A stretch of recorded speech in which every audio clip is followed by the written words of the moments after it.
চলমান বিশ্ব রাজনীতিতে শক্তির ভারসাম্য দিনকে দিন বদলে যাচ্ছে।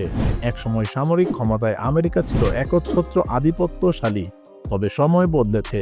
এখন রাশিয়া এবং বিশেষ করে চীন নতুন নতুন প্রযুক্তি আর আধুনিক অস্ত্র দিয়ে বিশ্ব শক্তির ভারসাম্যে নতুন মাত্রা যোগ করেছে। সম্প্রতি চীন এমন একটি ক্ষেপণাস্ত্র তৈরি করেছে যা নিয়ে পশ্চিমা দেশগুলো গভীরভাবে চিন্তিত। এই ক্ষেপণাস্ত্রের নাম PLXX।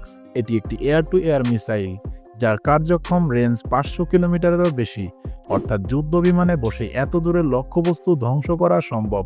আমেরিকার জন্য এটা একটি বিশাল হুমকি, কারণ PLXX মূলত ডিজাইন করা হয়েছে তাদের গুরুত্বপূর্ণ যুদ্ধ উপাদান যেমন air tanker, radar plan, strategic bomber এসব দূর থেকে ধ্বংস করার জন্য। চীনের এই সক্ষমতা সরাসরি পশ্চিমা দেশগুলোর আকাশপথে আধিপত্যের পরিকল্পনাকে চ্যালেঞ্জ করছে।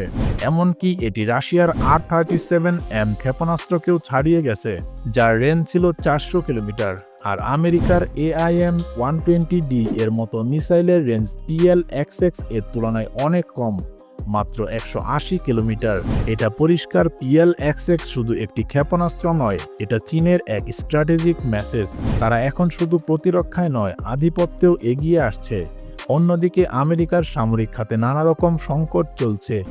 F-35 প্রজেক্ট নিয়ে রয়েছে ব্যাপক সমালোচনা। তাদের অনেক এয়ারক্রাফট ক্যারিয়ার এখন অকার্যকর, আর রকেট প্রযুক্তির ক্ষেত্রেও পিছিয়ে যাচ্ছে তারা।